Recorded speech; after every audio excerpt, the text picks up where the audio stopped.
Bonjour. Aujourd'hui, je vous parle de Phoenix, en Arizona. Je suis dans ma roulotte.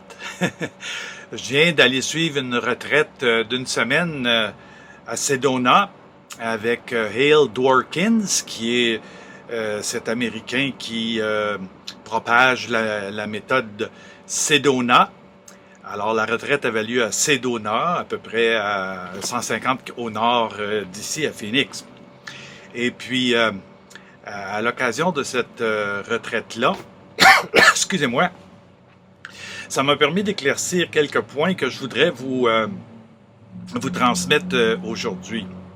Alors, vous savez que dans mon livre, je parle de méditation, de pleine conscience, et puis je parle aussi de pratiques qu'on peut faire, qui sont pas de la méditation, mais qui sont reliées aussi à la pleine conscience.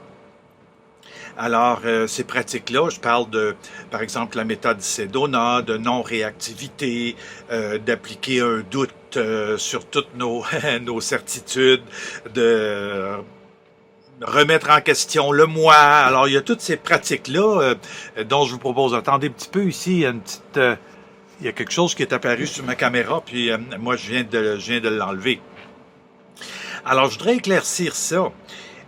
Moi, je viens d'une tradition zen, c'est-à-dire que j'ai pratiqué la méditation au Centre Zen d'Ottawa pendant au moins 8 ans, avec un roshi, avec un maître, et puis, je fais de la méditation chaque jour.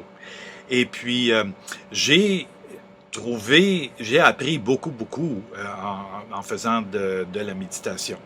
Par contre, ici, à Sedona, on propose aussi d'atteindre la pleine conscience. Mais on parle pas beaucoup de méditation.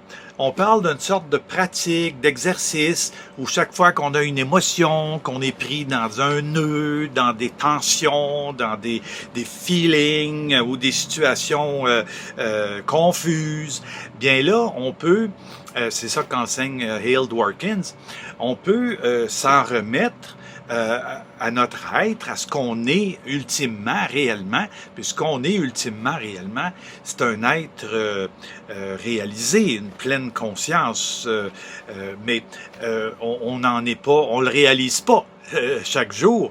Alors, on aborde les problèmes, nous dit Hale Dworkins, à partir de notre moi de chaque jour, à notre conscience de chaque jour.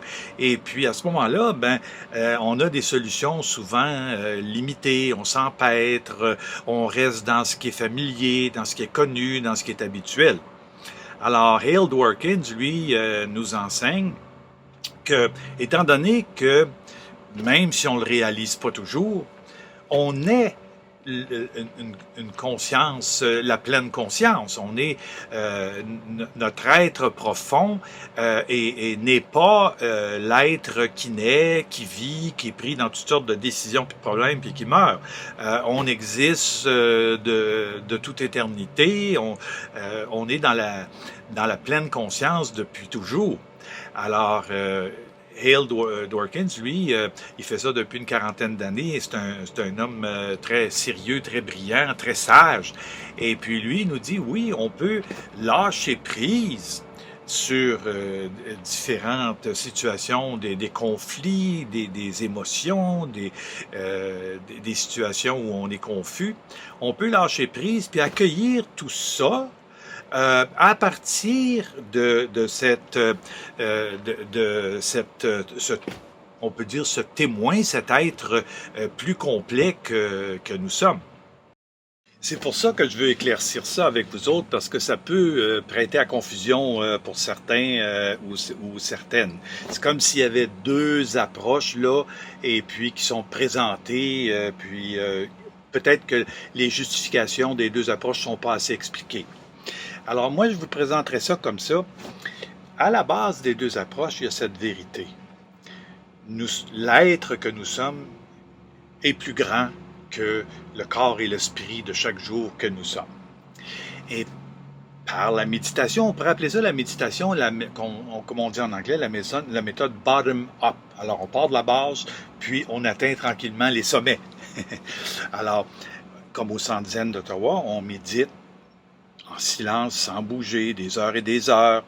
Euh, et qu'est-ce qui arrive pendant ce temps-là? C'est que c'est comme si on devient l'observateur de ce moi-esprit qu'on est. Parce que si on en est conscient, on est plus que ça. Sinon, on serait comme un poteau, là, où on ne serait pas conscient de soi-même, on ne peut pas être plus que ça. Mais on est conscient de qui on est, alors on ne peut pas nier le fait qu'on ait de la conscience beaucoup plus que ce qu'on est, on en est conscient. Alors, c'est comme si, par la méditation, tranquillement, on observe ce phénomène-là, on observe qu'on est plus que ce qu'on est, et tranquillement, on devient le témoin de nos émotions, de nos pensées, de nos sensations, du corps qu'on est, de l'esprit qu'on est, et en étant témoin, bien, la conscience grandit, la conscience de qui on est prend de plus en plus de place, jusqu'à ce que, graduellement, on devienne de plus en plus de la pleine conscience et ce qu'on est dans la vie de tous les jours perd de son importance ou de son poids ou de sa réalité. Même que ça peut devenir un peu illusoire, tout ça. Alors, on n'entrera pas là-dedans tout de suite. Alors, on pourrait dire que c'est une approche bottom-up. On part de la base, puis on atteint les sommets. Les autres pratiques dont je parle dans mon livre, et aussi celle de la méthode Sedona de Hale Dworkin, ce sont des pratiques top-down, c'est-à-dire on part du sommet, puis on atterrit dans notre vie de chaque jour. Alors, en pratiquant ces méthodes-là, c'est comme si on se mettait tout de suite dans ce qu'on est réellement déjà, sauf qu'on ne le réalise pas.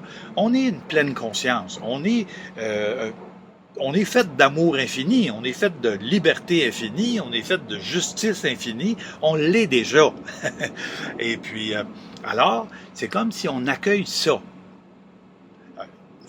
Faut y croire, comme d'une certaine manière. Et puis on accueille ça, on dit, est-ce que j'accueille ça? Est-ce que je suis d'accord avec ça? Quelles conséquences ça a dans ma vie? Et puis alors, on accueille ça.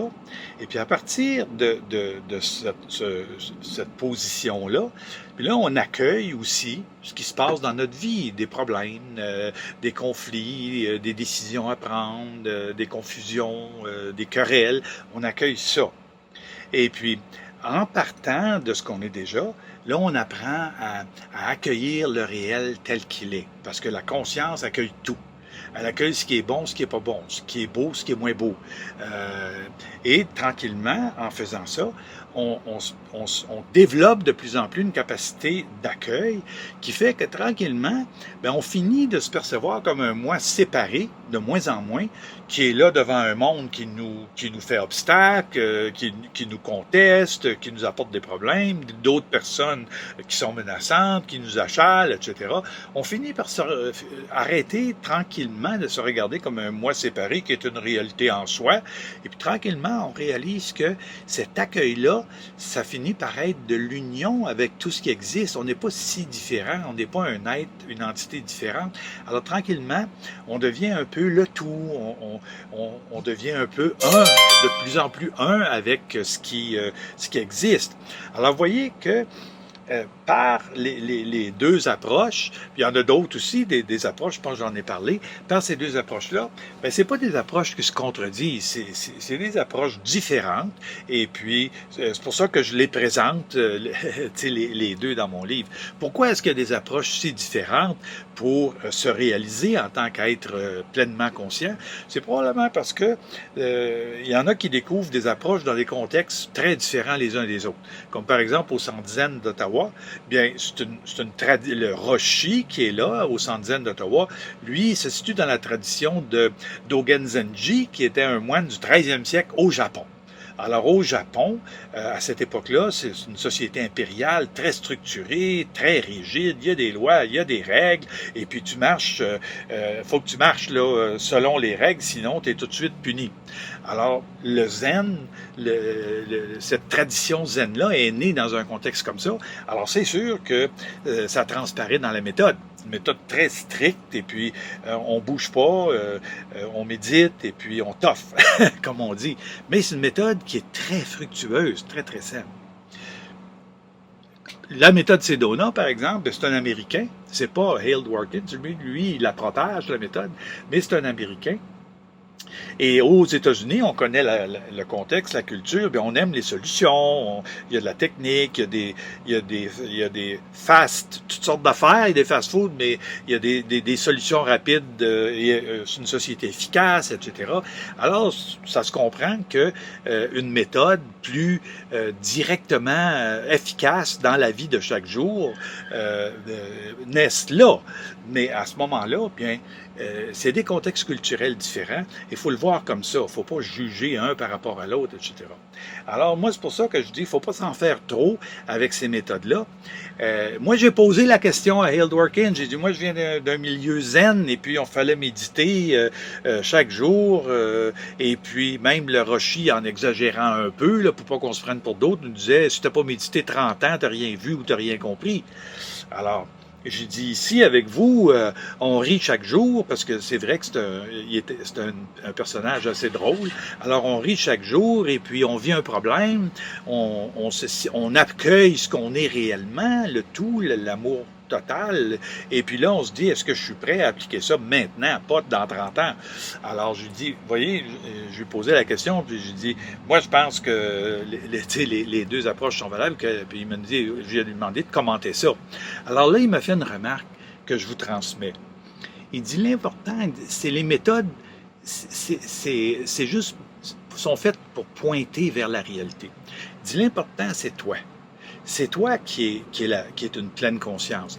Alors, tu n'es pas obligé de suivre une ou l'autre méthode, mais tu prends ce qui te permet d'évoluer vers la pleine conscience.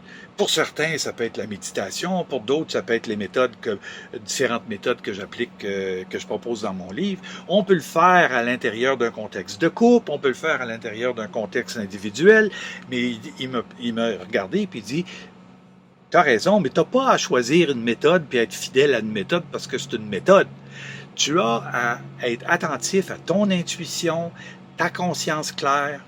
C'est toi qui es la pleine conscience. On est tous la pleine conscience. Alors, tu l'es déjà. Alors, suis ce qui te permet de réaliser de plus en plus ce que tu es.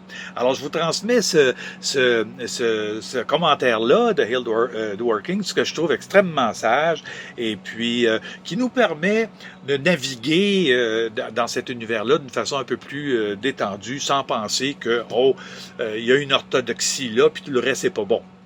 C'est une méthode, c'est une approche très, très intégrative, si on veut. Alors voilà, je voulais vous faire ce commentaire-là et je vous revois merci de m'avoir écouté et je vous vois un peu plus tard pour une autre vidéo. Au revoir.